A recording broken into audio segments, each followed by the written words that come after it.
Well, good day to everyone joining us and welcome to today's X-Talks webinar.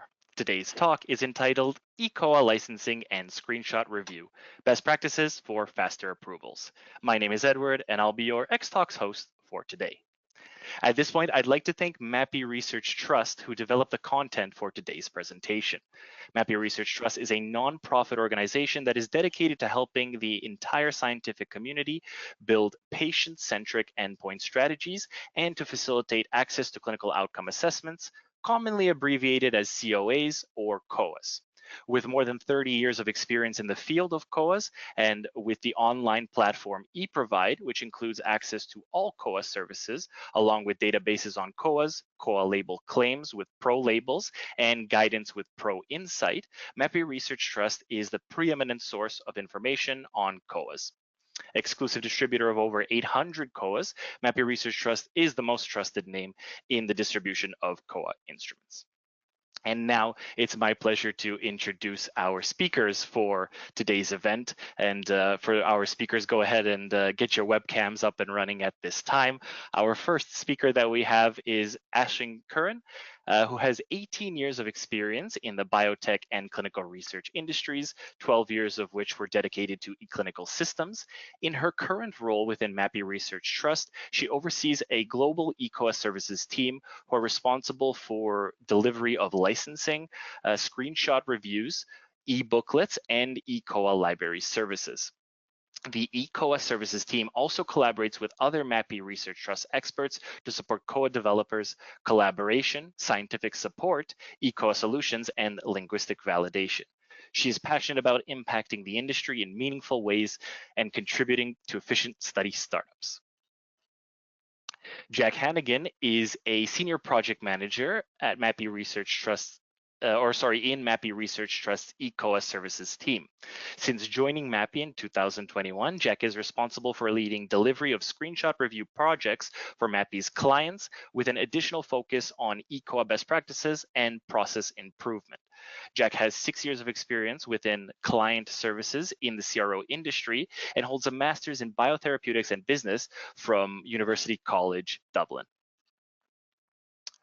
Olivia Lay has been working in the field of eCOA for 10 years. Prior to joining Mappy Research Trust in 2022, she was responsible for the management of eCOA projects as an eCOA provider and delivery of eCOA licensing and linguistic validation projects. In her current role within Mappy Research Trust, she's responsible for leading the delivery of the eCOA library services of Mappy Research Trust distributed COAs for clients. And now, without further ado, it is my pleasure to hand the mic and presentation over to our first speaker who will be kicking things off. Aisling, you may begin when you are ready. Great. Just want to confirm that you can see my screen. Yes, learning objectives looks great on my end. Fantastic. Great. Thanks for that introduction, Edward, and thanks to everybody who has taken the time out of their day to join us for today's webinar. It's much appreciated. So I am going to start with going through the learning objectives for today's session. So I'll start with going through the biggest challenges in eCOA licensing and screenshot review. We will look at that from both what's been published in industry reports and both from our experience in Mappy Research Trust. Then we'll go on to start to look at some of the solutions and best practices that we recommend to tackle some of these challenges. So I will go through how early co-assessment can help support eCOA timeline planning. So, what can you be aware of in advance to help with some risk mitigation in place? Then Livia will go through some recommendations to help streamline the licensing process based on our experience in licensing at Mappy. Livia will also go through the benefits of an eCOA library from a licensing and screenshot review perspective. Then Jack will go through the top issues identified during eCOA screenshot review. Obviously at Mappy, we have access to a lot of screenshot review data based on the volume of screenshots that we do on a weekly and monthly basis. So there's some really interesting information there that Jack is going to go through, and based on that data analysis of the eCOA screenshots, Jack will go through some really simple but effective good practices that can help deliver faster screenshot approvals. So as I mentioned, I'll start with challenges in eCOA licensing and screenshot review. So we're all aware that there's been a huge growth in the use of clinical outcome assessments in clinical trials. So this graph on screen shows the percentage of EMA approved drugs with a eCOA claim compared to all EMA approved drugs, with the 2015 to 2022 data coming in at 80% in comparison to just 27% pre-2000. So a big driver for this growth, as we know, is the increasing recognition of how important it is for the patient voice to be heard in clinical trials. And the eCOA data is used for labeling claims, to communicate the effect of a treatment on patient symptoms. And it also provides really valuable evidence for benefit risk assessments for new drugs.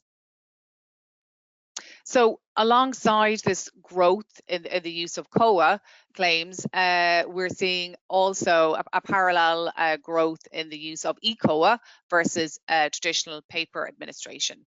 So in a recent report by the ISR, industry professionals were asked about eCOA trends for the next 2 years. So respondents estimated that they expect the use of electronic solutions versus your traditional paper eCOA to increase to 86% over the next 2 years versus 73% in the previous 2 years. They expect the use of patient-owned devices, or BYOD, to increase in prevalence from 21% to 35%. And then they also expect a really significant jump in the use of sensors and wearables from an average of 22% of trials to 41% of trials. And the reason I'm going through this data now is just, I suppose, to emphasize the importance of eCOA setup, getting that done as efficiently as possible while still maintaining the integrity of COAs is more critical than ever as part of study startup. So I'm just going to hand over to Edward, who is going to launch a poll question. Yep, excellent. Thank you so much, Aisling. We do, in fact, have a live poll question for our audience that I'm going to go ahead and share right now.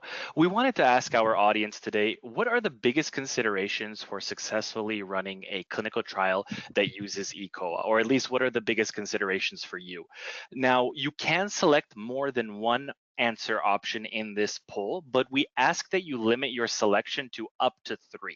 So again, what are the biggest considerations for successfully running a clinical trial that uses eCOA? Do you believe it is ease of use for patients and sites, startup timelines, platform build speed, integration with other data systems, EDC, etc.?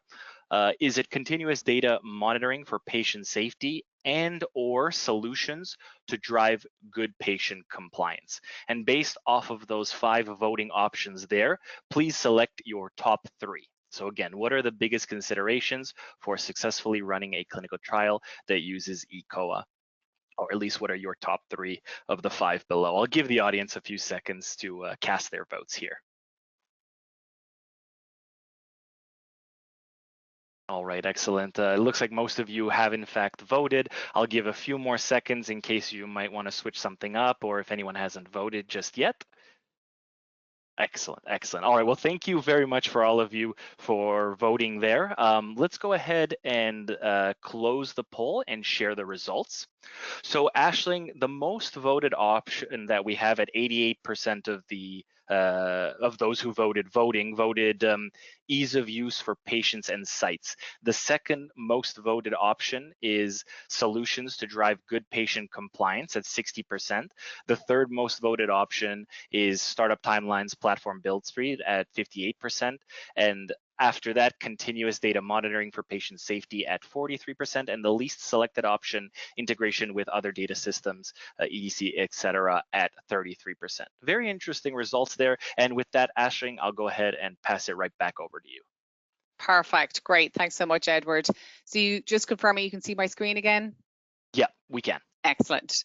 Okay, so that's really interesting, especially it very much correlates with the information that was published as part of the same ISR report.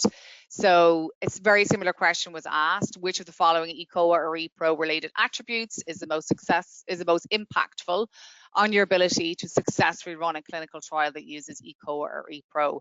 And I think we see very, very similar results to what you read out there, Edward, and what we see on screen.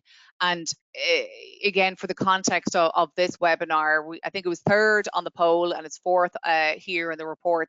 Startup timelines and platform build time is really high up on that list as such an important attribute for the success of eCOA on a clinical trial. And this is something that we hear every day here at MAPI, the importance of getting the eCOA system live in time for first SIV, first patient in. And all too often we see the eCOA system set up under time pressure or at risk for being on the critical path for study go live. So knowing that that is a challenge, over the last 12 months, we've looked at eCOA licensing and screenshot service offering through a customer lens, and we've identified several client challenges or concerns that impact the startup timelines in relation to eCOA. So the first one here is particularly for new clients. They find the process to be complex, with confusion around the different work streams and interdependencies. So there's obviously multiple work streams in relation to licensing, translations, the system build, amongst others. And they're all happening concurrently, and there's interdependencies. So particularly for people who are new to eCOA, it is there can be some confusion there in terms of how it all works. Another challenge is the number of stakeholders. So for each deliverable, there's a different point of contact. In many cases, not all, but in many cases, there's no global timeline. So every stakeholder or every deliverable has their own set of timelines, which don't take the interdependencies into account. And then with the more complex COAs, in some cases, system limitations may present challenges to successfully digitize the COA according to eCOA best practice and within the timelines. That's not such an issue with the more simpler COAs, but when it comes to the more complex one, that does come into play. So through this viewpoint, we've made a number of changes to our processes to better support clients in the eCOA licensing and certification process. So at the kind of over the next few slides and over the next few speakers, we're going to outline the best practices to help streamline eCOA licensing and screenshot review with the goal of leading to faster turnaround times. The best practices that we're going to go through, we do apply them at MAPI, but they're not specific to MAPI. The idea is that they can be applied across the board. Okay. So the first solution that I'm going to go through is early COA assessment. Okay, so what is early COA assessment? It is a review of the proposed COA strategy to help identify any operational risks related to implementation. So we really recommend that this is done as early as possible in the process. So any risks associated with the COA selection is known in advance, perhaps of finalizing the protocol and of selecting the eCOA partner. So we kind of break it down into 3 different categories: a licensing assessment for the proposed COAs, a translation risk assessment for the proposed COAs and languages and e-provider, and any eCOA design considerations. And we would recommend that these are assessed by SMEs in the relevant areas.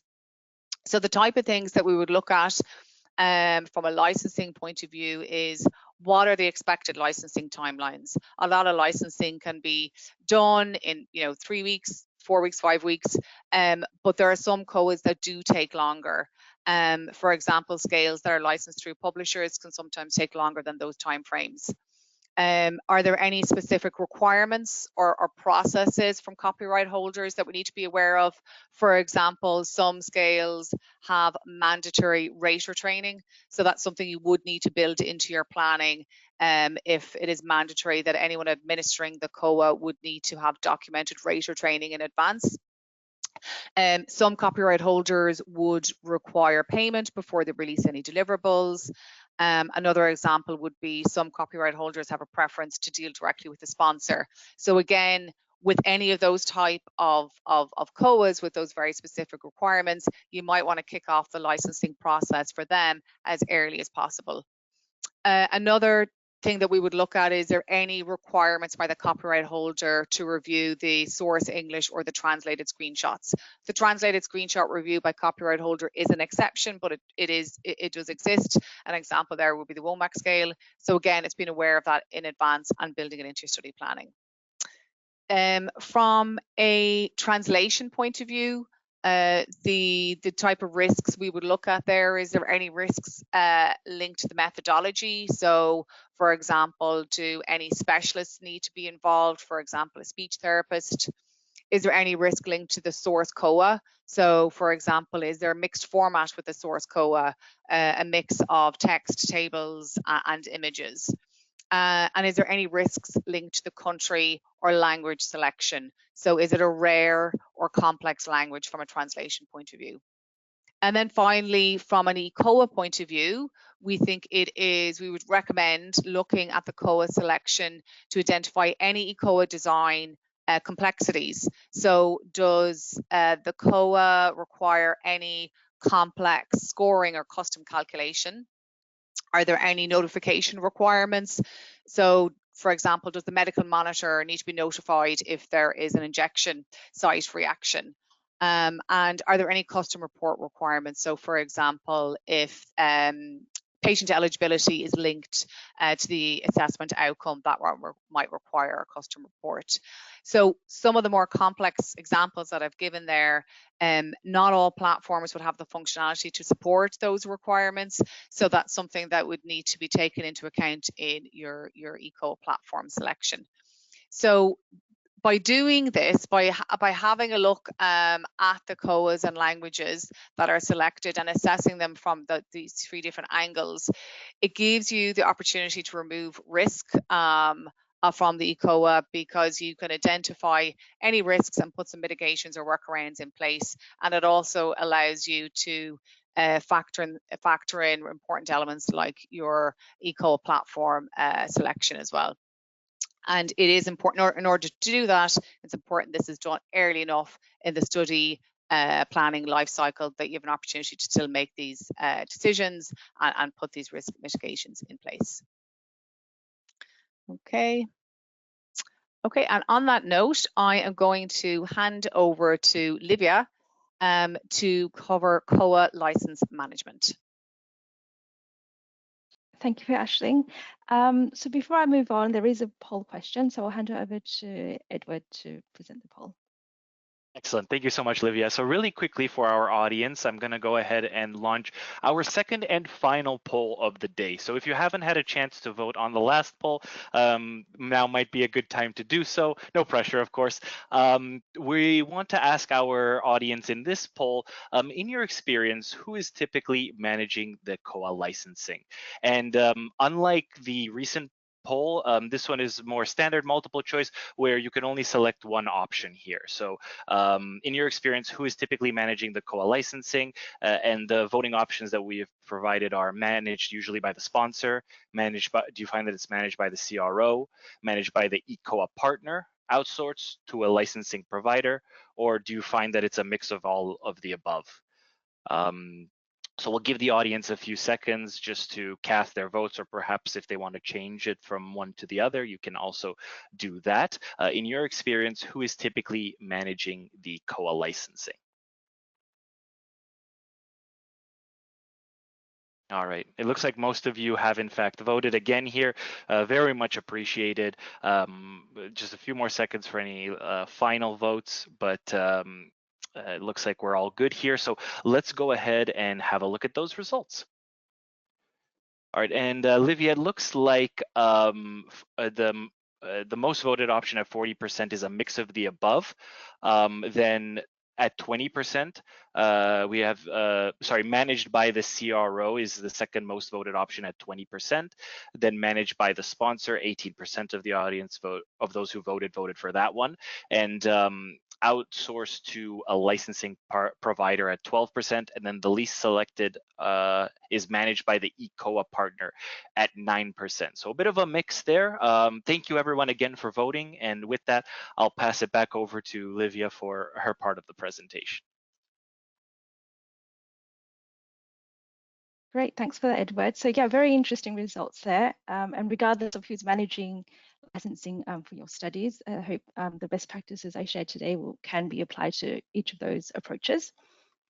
So the slide I'm showing at the moment outlines the best practices for core license management. And we understand that licensing instruments for a study can be challenging, and in some cases it can take many months. And in a study where multiple instruments and copyright holders are involved, this can add to the challenges of coordinating and communicating with various copyright holders.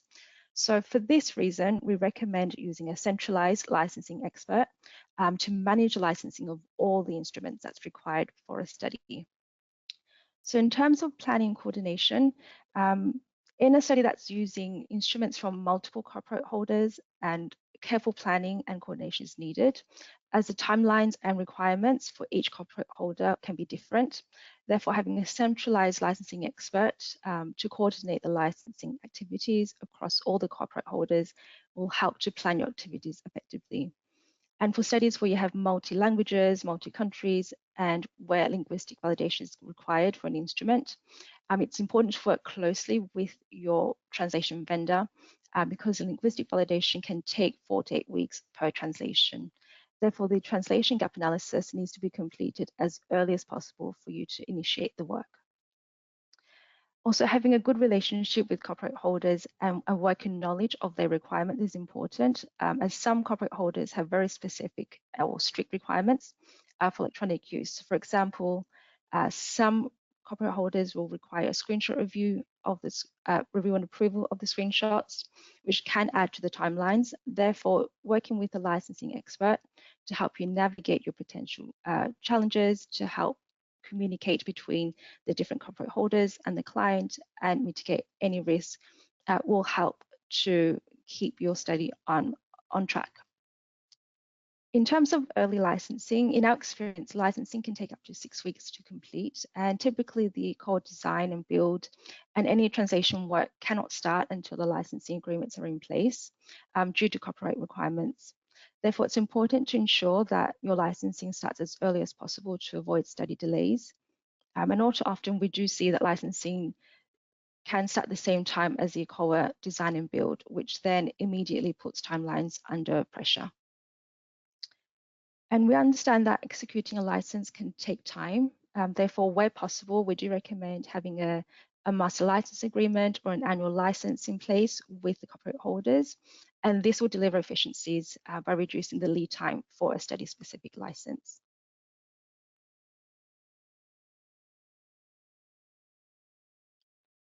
So what I'm showing here now, moving on to eCOA project planning, this slide outlines the high-level timelines for eCOA implementation and its associated interdependencies. So these timelines I'm showing are estimates that's based on our experience at MAPI Icon, and this will also vary depending on the selection of COAs and the languages and the eCOA partner that you're working with. So what you can see on this slide, there are 3 different stakeholders with multiple different work streams and interdependencies for eCOA implementation. And also often we do see that each services for each of the each of the services, such as licensing, screenshot review, the eCOA design and build, and the translation work are managed independently by each provider according to their own timelines. And with this approach, each service provider are managing their own timelines, and it doesn't always take into consideration the interdependencies across each of these work streams. So for example, the license and the eCOA, source COAs need to be received from the copyright holder, for example, by June 10th, the latest, and then shared with the eCOA partner to then start the eCOA build by June 11th. So if there's any delays in the licensing process, this can then have a knock-on effect on the other interdependent timelines as well. And due to the need to work with multiple stakeholders, we do recommend mapping out a global eCOA project plan with timelines where all the work streams and interdependencies are listed out. having a global eCOA implementation project plan is the key to keeping your eCOA off the critical path. So at MACON, we're in a unique position where many of these services are being delivered under the one umbrella. And we do have our clinical outcome technology team who's responsible for creating and overseeing end-to-end global eCOA project plan.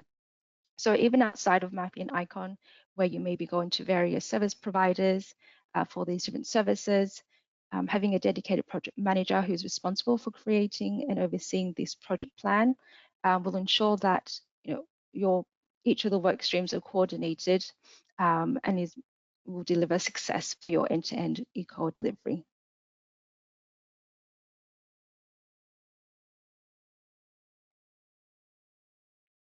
So now moving on to leveraging eCOA libraries to optimize study startup.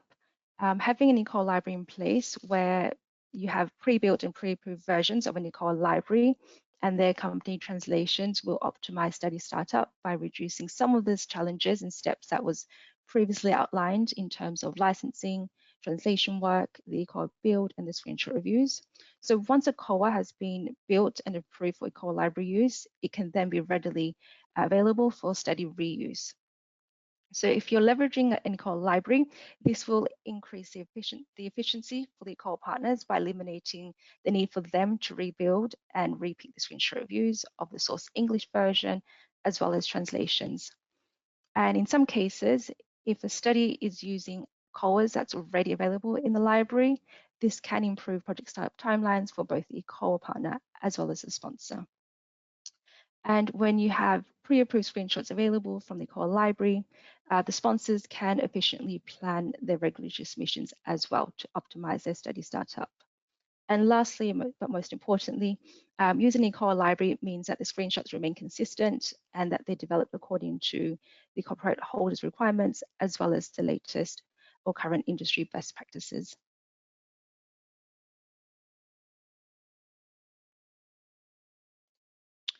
So this slide here outlines the required steps for eCOA implementation with and without an eCOA library, and this is based on the MIT and ICON services. So when a study is not leveraging the use of an eCOA library, each time a COA is used in a study, it will require the repeat of multiple steps, including the screenshot review and electronic implementation of each translation. However, when you do have an eCOA library available, there's no need to rebuild the COA for each study, and also no need to repeat the full screenshot review process. So in this case, the sponsor will only need to sign a study-specific license to use that COA on their study. And then for studies that are using translations, in addition to the source English, a quick screenshot review will be required for the reuse of translations. So as you can see, having an eCOA library in place where you can leverage those available COAs in your study will eliminate multiple steps that can be time-consuming for the eCOA partner, freeing up extra resources for other things, for other tasks. So I'm just showing here a case study where MAPI collaborated with an eCOA partner to optimize their study startup timelines for eCOA implementation. So this eCOA partner had built the HADS, a child-specific version of a ZBI-22 for a sponsor, and one of the PEDS-QR modules for over 10 studies in the past 12 months on various provisioned smartphones.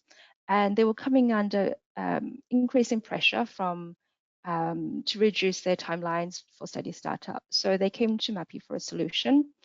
So MAPI proposed an eCOA library service to certify and maintain the HADS, the child-specific version of the ZBI-22 for a sponsor, and a PEDS-QR module for eCOA library use.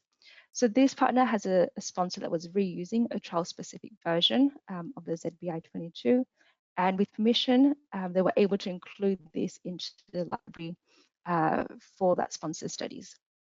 And for the PEDS-QR, this requires screenshot review approval by the copyright holder. So with the PEDS-QR being added to the library, it means that it eliminated the additional step of involving the copyright holder for review on each study level. In addition to those 3 COAs, MAPI also identified 10 more COAs that was added to the eCOA library. So at MAPI, we do maintain a list of COAs that's certified per study for each eCOA partner. Therefore, we are able to use this list to identify other calls that are most frequently implemented by different eCOA partners, and this can then be leveraged for eCOA library use. In terms of the eCOA library maintenance, the eCOA library does need to be kept up to date with the current industry best practices, as well as the latest copyright holder requirements for electronic use. Therefore, it's important to ensure that we have a eCOA library in place, that you do have a maintenance service included as well, where you are informed of any changes or required updates. So the outcome of this solution that we presented, which was the eCOA library service, the proposed solution was a successful creation and maintenance of eCOA library for this vendor, for this eCOA provider.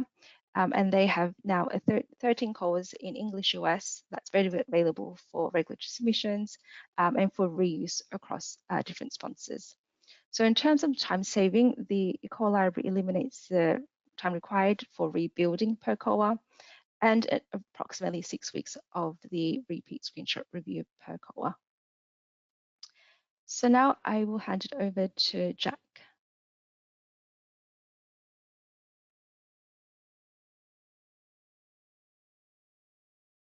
Thank you, Olivia. So I'll move on to the next screen. So at Mappy Research Trust, our main goal in eCOA screenshot review is to maintain integrity of the paper questionnaire during the migration process to the electronic format. So we do this on behalf of the developers and copyright holders that entrust us with distribution of their questionnaires. And the screenshot review process often requires collaboration with eCOA providers to ensure we can do that. So our review aligns with industry best practices, referencing guidance from organizations such as CPAT's eCOA Consortium, as well as the Sport Task Force. We also try to keep ourselves informed around academic research that's ongoing and any insights from our own industry partners as well. So today we want to highlight how errors found during screenshot review impact timelines and approvals, what type of errors we consistently find during our reviews, and steps that can be taken to achieve faster approvals. So over the past few months, we've been analyzing data around screenshot reviews, the type of errors found, and their impact on the approvals timeline. In Q4 of 2023, on separate projects, we reviewed 142 questionnaires, of which MRT are typically the distributor for. So during these reviews, we found a total of 1,485 errors for required changes. That following quarter in 2024, we reviewed 180 questionnaires with a total of 1,561 errors for required change. So in our eyes, a required change is anything that may impact the measurement properties of the questionnaire. It's often a significant deviation from the paper source and doesn't align with eCOA best practices. I'll highlight shortly kind of some of the main categories of errors found during screenshot review. But just looking first at this table, a first round of review, can average around 9 to 10 errors per questionnaire, which is what we're finding. So, looking at that total number of over 3,000 during that 6-month period, we want to try bring that number down. So there are several key factors that can impact the errors found during screenshot review. COA complexity, for one, can impact how a questionnaire is migrated from paper to the electronic format. An example of this might be in questionnaires where conditional branching is used. There might be cases here where we can adapt the text so it no longer applies, which no longer applies for electronic use. So an example of this might be to remove text that asks you to proceed to a specific question, depending if you were to answer yes or no to a certain response.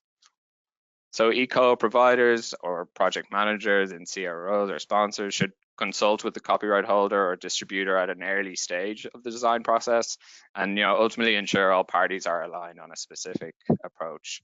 I'll hopefully discuss this a little bit further with you. Just on to the next point, as highlighted by Ashing earlier, there's been a consistent growth in the use of eCOA, and with that, a growth in the market of technology companies using eCOA in their platforms. So the experience of the eCOA provider, maybe any associated platform limitations, can impact how a questionnaire is implemented in the electronic format. So For example, there are cases we've experienced where platforms are unable to include the correct scale type that was validated in the paper source. And this can have major implications that can impact the measurement qualities of the scale. At MRT, we offer a large library of e-booklets that provide guidance for electronic implementation, and they also provide template screens for eCOA design as well. There are many other copyright holders who offer similar guidance, which can help the overall design process. These are often very carefully designed in collaboration with the copyright holder around the specific requirements for this. But obviously, given the volume of questionnaires that are available for licensing, these are not always available, which can result in errors, particularly around complex questionnaires. Finally, to touch on human error, we all make mistakes and work in a fast-moving environment, particularly in the world of clinical trials. So human error obviously occurs, and this can impact some of the main category of errors that I'll show you shortly. Before I do that, I want to touch on screenshot review timelines briefly with you. So to give you a kind of brief overview of the process, distributors or copyright holders will complete a screenshot review over multiple rounds, seeking corrections from the eCOA provider for any errors noted during the review. So the eCOA provider will generate new screenshots for the distributor or copyright holder to review until there are no further comments and the screenshots are considered approved.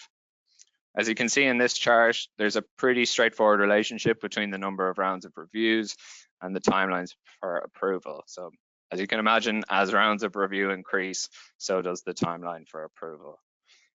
One thing I want to draw your attention to is that over the last quarter of 2023 and first quarter of 2024, 32% of MRT reviews required 3 rounds or more of review. So as you can see in this chart, reducing the process by 1 round of review or more can reduce the overall timelines by a week and beyond. There are obviously other factors that can impact these timelines, such as code complexity, as I mentioned before, or there might be cases where there's multiple questionnaires in scope for review within a single project on our end. But this is a snapshot kind of into the general timelines that it's taking at the moment. But we'll take a look at the most frequent types of errors found that we feel can be addressed quite easily. So if you can see in this chart, there's several kind of factors here in terms of our common errors that we find during screenshot review. I suppose to point out what's working initially, well, generally eCOA providers are following eCOA best practices. There's lots of experienced providers out there who have the tools and capabilities to create very complex questionnaires in electronic format. There's been a lot of work in terms of getting eCOA best practices out there, and I think it's showing generally. The most frequent comments we typically have relate to actually wording, spelling, and formatting. If think back to that table a little bit earlier, these are actually taking up nearly 3,000 of the errors we find, which is, around 95% of total errors. So it's important to really follow the wording and the formatting of the validated paper source to ensure the measurement qualities of the questionnaire remain intact.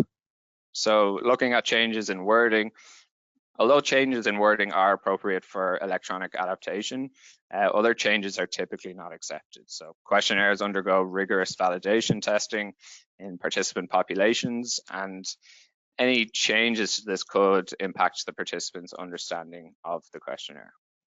Looking at formatting, the same logic applies as emphasis has been placed on particular words, maybe through bolding, underlining, or italics, and this has been deliberately considered in the development of the questionnaire as well. Obviously, lesser so is items around including the title of the questionnaire, instructions, and items like that. It's also strongly recommended to include a save and submit screen at the end for electronic adaptation, so that when a participant is finished, they can at least review their questions before they submit, where they'll be no longer able to make any changes. And others might be, like I mentioned before, different scale types being used on items like that.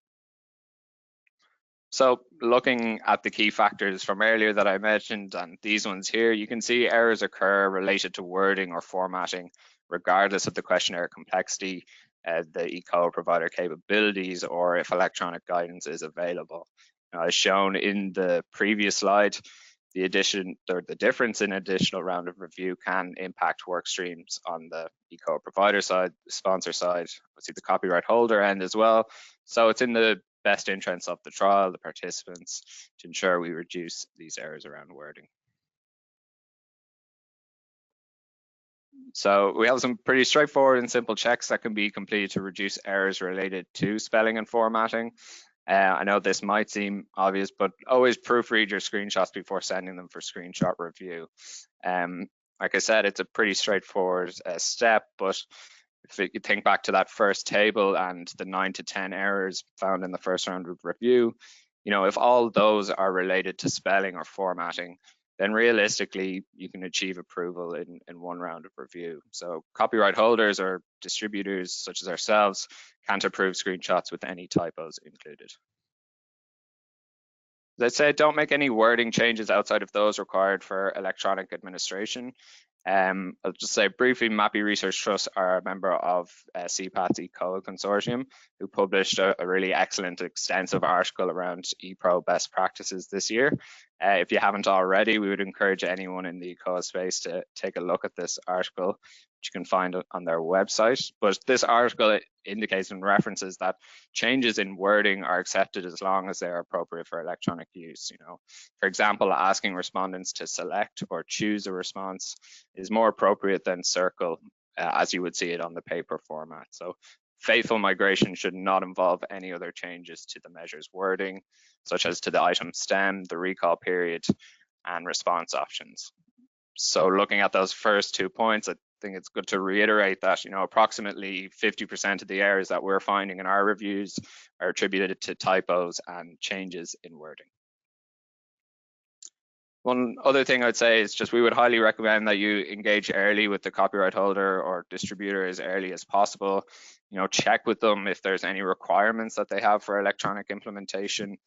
If you have any doubts around how to implement it electronically, or there's any limitations that you feel might impact implementing that scale, we would say highlight these in advance and early as well, to help identify acceptable alternatives. Just for my final slide, I want to touch on a couple of things at MAPI Research Trust that we've done over the past year or so to try speed up the process on our end and make it a little bit more smoother. So we have a vendor platform checklist. When we work with an eCOA provider for the first time, they complete a vendor platform checklist. And the checklist allows us to work with eCOA providers to understand their platform, identify any limitations, and again, possible alternatives or workarounds to those. We're trying to take a proactive approach to addressing potential issues before the review stage. We're also trying to work with eCOA providers to help them understand the requirements around the eCOA in general, the importance of those requirements, and to ultimately close any knowledge gaps. As I mentioned before, at MAPI we have the e-booklets, which outline exactly how the screens for eCOA should be developed in line with author requirements and eCOA best practices. We found they lead to quicker approval as it provides both the eCOA provider and MRT the exact copyright holder requirements for the scale in question. They also reduce the need for queries to copyright holders and provide some flexible approaches to eCOA design. A couple of examples are PPNRS e-booklet, often used in dermatology applications, provides multiple design options depending on the screen size or device orientation, whilst our CAT e-booklet, which is used for COPD, details alternative approaches to sample questions, images, and device orientation if a platform is unable to follow the preferred guidance. Something else we're exploring at MAPI is around the growing industry demand for creating eCOA-ready versions of paper questionnaires as well. So these are paper questionnaires that have been modified to cater for electronic administration. The aim is to simplify the digitalization process for eCOA platform providers and ensures consistent wording around translations for language service providers.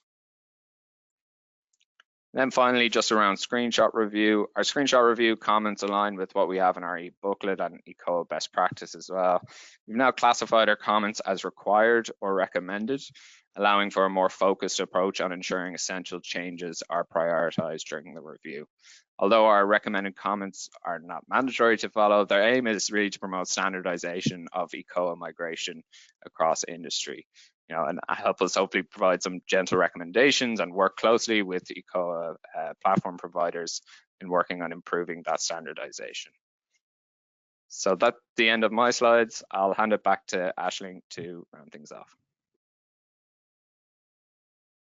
Great, thanks very much, Jack, and thanks very much, Livia.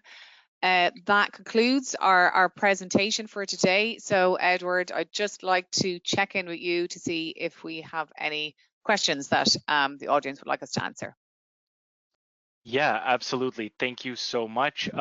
For our speakers, let's go ahead and engage our webcams at this time. So excellent. Thank you very much to all our speakers, first off, for that insightful presentation. We are now, in fact, ready to begin the Q&A portion of the event. And as we do so, I invite the audience to continue sending in their questions and comments using the questions window chat box. And as you were mentioning, Aisling, we do have quite a few bit of questions already. So let's go ahead and get started with those. This first audience member asking, for the early COA assessment, there is a mix of expertise required. Who typically completes this assessment? Okay. So obviously at MAPI, that is a service we can offer. So we would have someone from ICON Language Services cover the translations piece, someone from the MAPI licensing team cover the licensing piece, and someone with eCOA design expertise and UAT expertise covering the eCOA design piece. But there are definitely some eCOA vendors out there, and some sponsors who would have some of that expertise in-house, depending on how the teams are set up. They might have, they would certainly have eCOA design expertise in-house, and they may well have a license. I know some of the eCOA vendors have licensing teams as well. So it depends. Obviously, we can offer that service in MAPI, but some of that expertise may be in-house, depending on the organization. Understood. Thank you so much for that answer. And as a matter of fact, I have another question here that revolves around your presented content, Aisling. Who is usually the licensing expert? Is it someone dedicated among sponsor staff or someone from a company such as MAPI? Yeah. So again, I suppose this is a mix, and this is also, I suppose, what we saw from the poll when Livia asked, in your experience, who's managing the licensing? It really is a mix of people. Licensing involves, there's a lot of variables in it. So I suppose our recommendation is, when you're trying to plan your licensing, definitely use a central resource with someone with licensing expertise. Obviously, of course, we have that at MAPI, but there are, as I said, there are other avenues that you can go down in terms of, some of the eCOA vendors out there have licensing experts as well. So absolutely, it's a service we can offer here. And if you want that early COA assessment, even separate to any licensing that you're doing, that is a service that can be requested directly with MAPI as well. Understood. Thank you for clarifying that. Another question here, this audience member asking, and Livia, I think this may be towards more of your content presented. How is the COA library compiled? Is it by eCOA provider based on what they have provided in the past that was approved? Would you be able to clarify on that? Yeah, sure. So just to start, the eCOA library is built by the eCOA platform provider. So they have COAs that they build on their platform. So at MAPI, we have COAs that we distribute, which platform providers can build and have a license for eCOA library use. And then in terms of what they provided in the past, if it's a common COA that you've built frequently, for previous studies, that can be the option to include that into your library as well. So I hope that answers the question. Yes, very much so. Thank you for clarifying there, Livia. Much appreciated. Another one for our panelists here. Is it common for COAs to not already have validated translations? Yeah, I can take that. So look, this is, yes, I suppose there's commonly used COAs would often have a full selection of linguistically validated translations, but it depends on the COA and kind of what usage that has, and depends on your list of languages. So again, commonly used COAs with commonly used languages would often be readily available and linguistically validated, but maybe for the less commonly used COAs and the less commonly used languages, you would have new translations required. So it completely varies on a case-by-case basis. But I think Livia touched on this in her piece. It's really important that when that there is a training gap analysis done as early as possible, so then that linguistic validation process, if there are gaps in the translation, so that linguistic validation process can kick off as early as possible. And that all kind of boils down to, again, that coordination between the interdependent kind of work stream. So your licensing provider, your language service provider, and your eCOA vendor all being in really, really good communication with each other, so that the various elements are kicking off as early as possible. And linguistic validation, is definitely one that you want to kick off as early as possible. Very good. Thank you so much for that answer, Aisling. And as a matter of fact, I have another question for you here. Do you and the MAPI Research Trust team have best practices for screenshot development of platform level user interface text? Yeah. So question, if you want more information, if you want to submit more information, I'm happy to kind of take this one offline, because I saw it, and I do, in terms of screenshot reviews that need to be reviewed by a copyright holder, or by MAPI, that would just relate to copyrighted material. In terms of this kind of user face text, I'm assuming you're talking about a welcome screen or an error message, and that's my understanding of that question. That would not have a typical screenshot review requirement by a copyright holder or distributor, but it may in some cases still need to be submitted as part of your regulatory submission. So it would still need to be prepared and QC'd and submitted. But I know there's different schools of thought around that. So if whoever submitted that question, if you want to submit a bit more detail and add your contact details, I'm happy to have kind of a follow-on conversation with that individual on that topic. Excellent. Thank you. As a matter of fact, why don't I go ahead and have the thank you contact slide up while we're continuing to answer questions. I noticed a few people are asking for contact info, so let's not let them wait. In the meantime, another question for our speakers here. Who can set up an eCOA library? Can sponsors set up eCOA libraries themselves? Yeah, I can take that one. So yes, so as a sponsor, you have two options. You can select an eCOA, your preferred eCOA vendor, to host that library for you. And that library will only be available for you as a sponsor. And then if you as a sponsor have your in-house eCOA platform and you would like to build a library of your frequently used COAs, you can also take that option. Excellent. Awesome. Thank you for clarifying, Olivia. Much appreciated. And our next question here asking, can you clarify what pre-approved screenshot means? Can screenshots approved in previous submission be reused for the next ones, for example? Yeah, I can answer this one as well.